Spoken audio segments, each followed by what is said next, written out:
Magandang umaga. For today's my video ay mag-imay ako ngayon ng malunggay. At ngayon ay kakadating lang namin galing sa palengke. Ito ang aking, malunggay, hindi pala ito malunggay. Talbos pala ng kamote, ayan. 15 ang isa, mabuti naman may nabilan ako medyo makapal. Makapal ang mukha. Hindi joke lang. Makapal ang tali. Kasi alam mo naman ngayon, marami ng magagaling magtinda, nininipisan ang tali. Para siyempre, malaki ang tubo nila, discard lang. Ganon. Kaya kailangan pag ikaw ang namili, dapat madiskarte ka din bumili. Piliin mo yung madami. Kasi iba pinakawasan nila. At ang lulutuin ko ngayon ay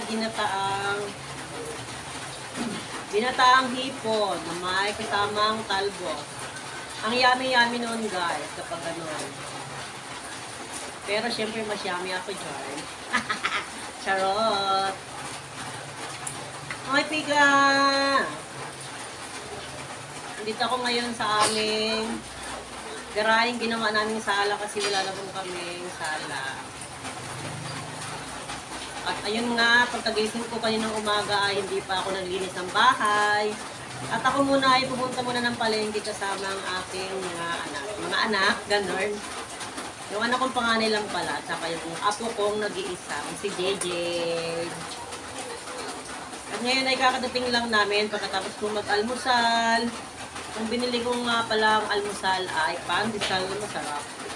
Mainit. Pati ng tenga ko matutuli ata ako.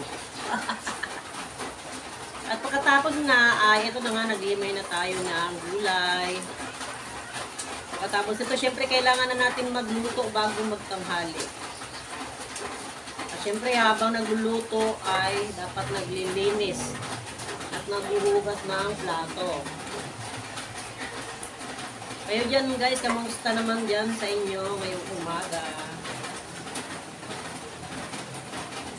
At dito naman sa amin ngayon ay ang panahon ay umuulan-ulan. Buti nilang hindi kami inabot ng ulan.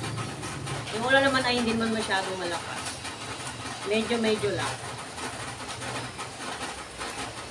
Ito ang mga paborito kong gulay guys. Yung mga